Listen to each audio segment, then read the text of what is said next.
তো হ্যালো বন্ধুরা, আশা করি তোমরা সকলে অনেক ভালো আছো। তো ভিডিও টাইটেল থেকে অবশ্যই বুঝে গেছো আজকে কোন বিষয়টা নিয়ে আলোচনা করব। তো আজকে আমি তোমাদের সাথে গ্রাফ চার্ট বিষয়টি নিয়ে আলোচনা করব।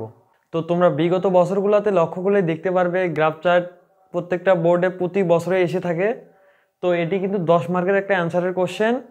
তো আজকে আমি তোমাদেরকে গ্রাফ চার্টের এমন একটি টেকনিক শেখাবো যেটা শিখলে তোমরা একটা ফরম্যাট ব্যবহার করেই 100টা গ্রাফ চার্টের অ্যান্সার দিতে পারবে। তো চলো আজকে তোমাদের সাথে সেই গ্রাফ চার্টের শর্টকাট টেকনিকটা শেয়ার করি। তো সকলে ভিডিওটা মনোযোগ সহকারে দেখতে থাকো। তো গ্রাফ চার্টের লেখার শুরুতেই তোমাদেরকে একটা টাইটেল দিতে হবে, যে বিষয়ে চাবে সেই বিষয়ের একটা টাইটেল দিতে হবে। তো টাইটেল দেওয়ার পরে তোমরা লিখবা the graph chart shows the, এখানে হইতে পারে the number of internet user, the mobile user, এরকম কিছু একটা। তো তারপর বিষয়টি লেখার পর অ্যাকর্ডিং টু দ্য গ্রাফ এটা লিখে এ পর্যন্ত থামার পরে এখন আসবা আবার শুরু অ্যাট ফার্স্ট গ্লান্স। প্রথমে যে বিষয়টি সম্পর্কে বলা আছে ওই বিষয়টি সম্পর্কে কিছু একটু ধারণা দিবা, যে যদি মোবাইল ফোন ইউজার চায়, এটা ওটা সম্পর্কে চায়, তাহলে ওই সম্পর্কে একটু বিবরণ দিবা।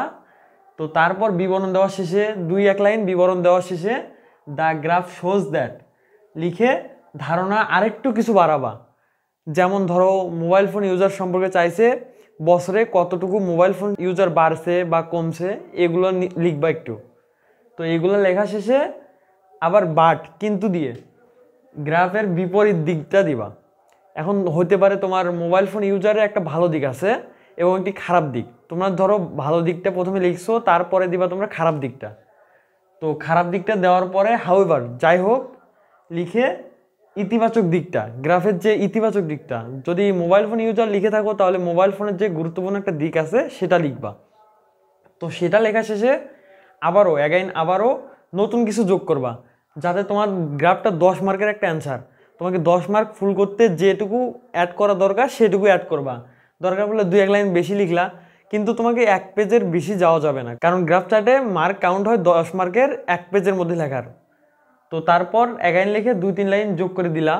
দেওয়া শেষে অলসো আরও নতুন কিছু যোগ, আনকমন কিছু যোগ করবা, কারণ যাতে টিচার দেখে না বুঝতে পারে যে তুমি এটা ফরম্যাট ব্যবহার করে লিখছো বা অন্য কিছু।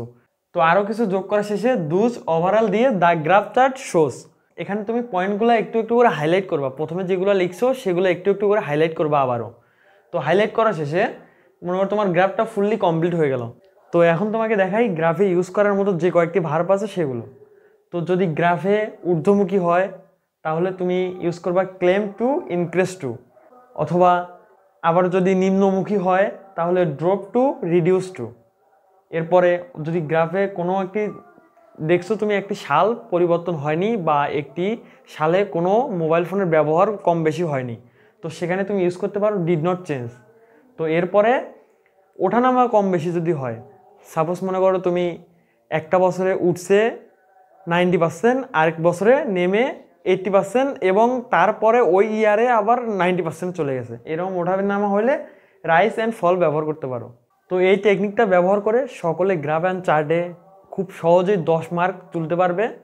তো এইটা ফরম্যাটে তোমার 10 মার্ক না দিলেও 9 মার্ক দিবে কমসে কম। তো সকলে এটা শিওর থাকো। তো আশা করি তোমাদেরকে ভিডিওটা ভালোভাবে বোঝাতে পারছি।